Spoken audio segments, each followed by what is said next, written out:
उपासक बौद्ध भिक्षु का आना हुआ है, जिनके पास जो भी कुछ बनता है तो उनके पात्रों में जरूर पहुंचाएंगे।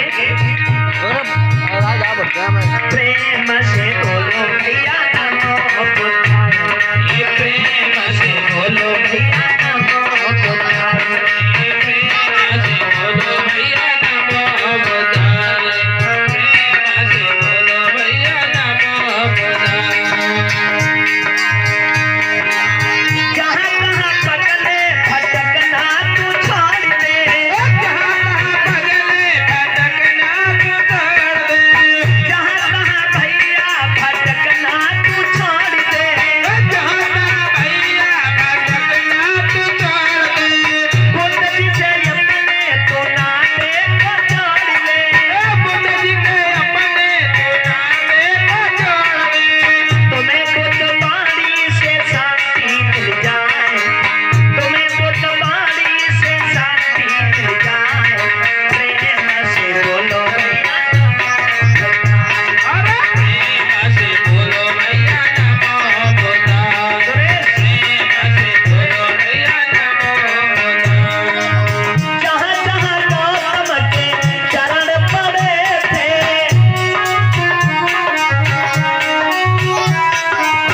जहाँ जहाँ भगवान के चरण पड़े थे, जहाँ जहाँ भगवान के चरण पड़े थे, समता मैत्री के फूल खिले थे, समता मैत्री के फूल खिले थे, समता मैत्री के फूल खिले थे, समता मैत्री के फूल खिले थे। गौतम की वाणी से शांति मिल जाए, गौतम की वाणी से शांति मिल जाए।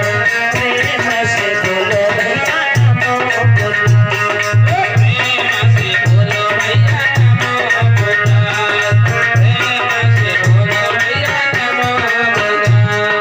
दुनिया में नहीं कोई बुद्धि के सिवाय, दुनिया में नहीं कोई बुद्धि के सिवाय। प्रेम से बोलो भैया नमो बुद्धाय, प्रेम से बोलो भैया नमो बुद्धाय, प्रेम से बोलो भैया नमो बुद्धाय।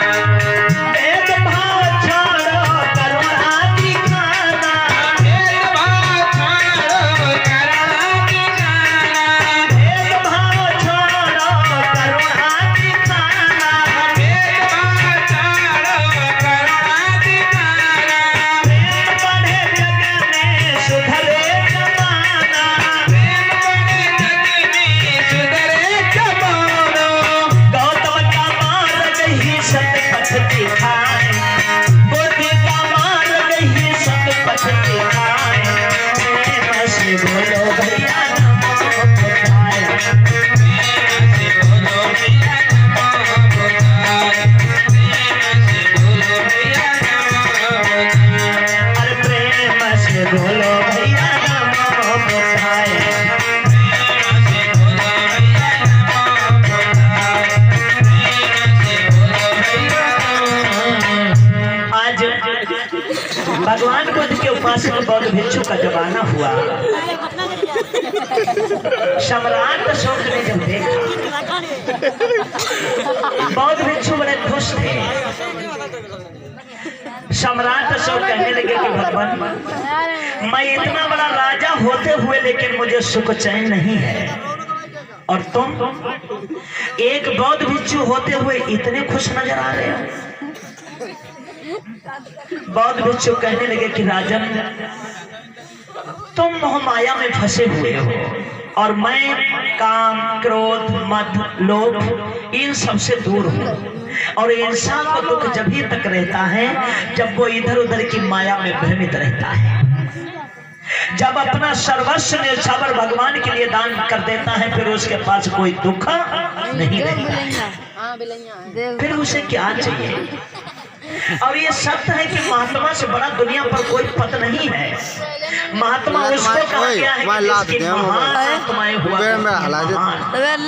महात्मा की बात एक ही सीढ़ी का डंडा बाकी बचता है। वो डंडा होता है जिसका नाम होता है परमात्मा।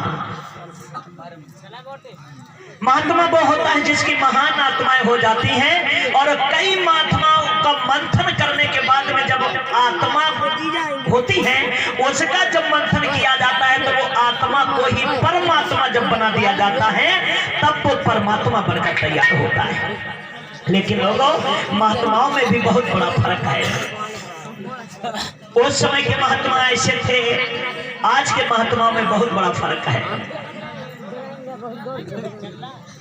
ऐसे ऐसे महात्मा हुए जिन्होंने दुनिया ने गुरु माना।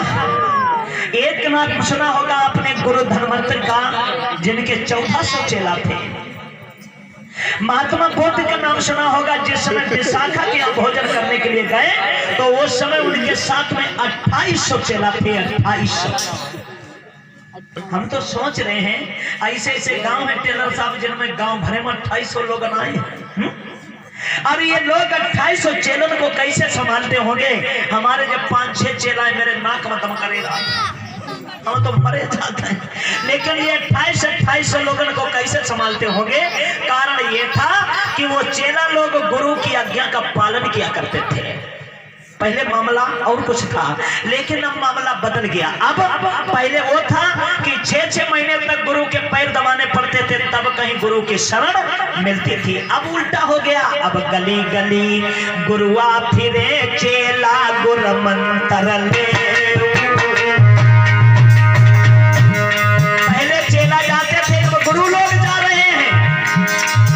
आरे स्वर्ग जाओ चाहे नरक जाओ, पर हमें रुपया।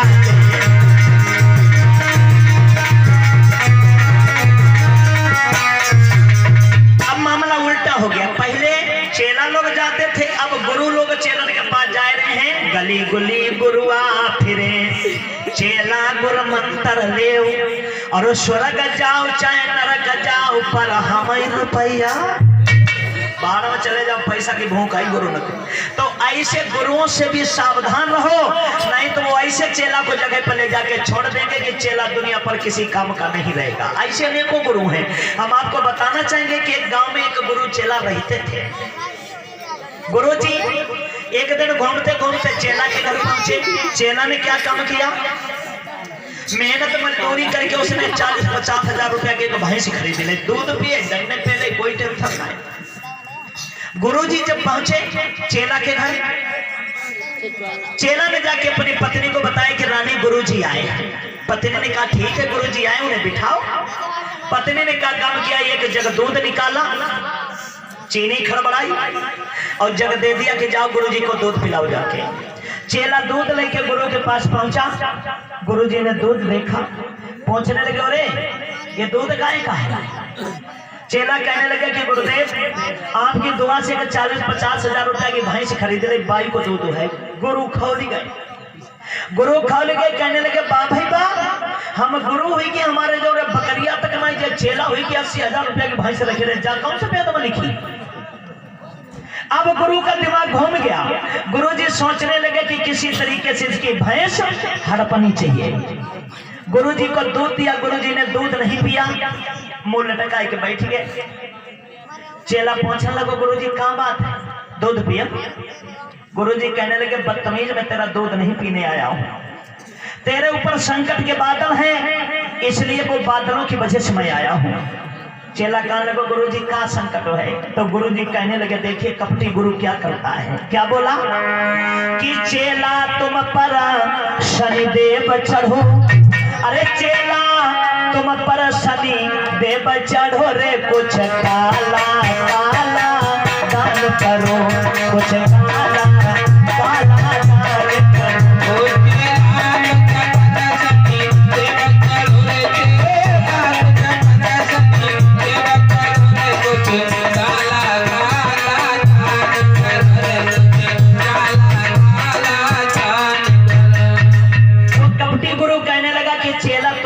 साढ़े 7 वर्ष के लिए शनिचर देवता आएगा। अब तुम ऐसा करो कछु कालो धन पुण्य कर डालो। सोचो लोगों, अब गौर कर सोचो, दिमाग की बत्ती जलाने का काम है इसी समय पर। दिमाग से सोचो, का शनिचर किसी के ऊपर चढ़ता है? चढ़ने की चीज है। हमारे ऊपर तो ना जिंदगी में कब चढ़ो ना कब उतर है। तुम्हारे ऊपर कैसे चढ़ेगा? क्योंकि शनिचर देवता चढ़ने की चीज नहीं होती है। जो पढ़ने लिखने वाले लड़के हैं वो सब जानते हैं ये पृथ्वी के 9 ग्रह होते हैं, 9 ग्रह। और शनिचर अगर किसी के ऊपर चढ़ेगा, अरे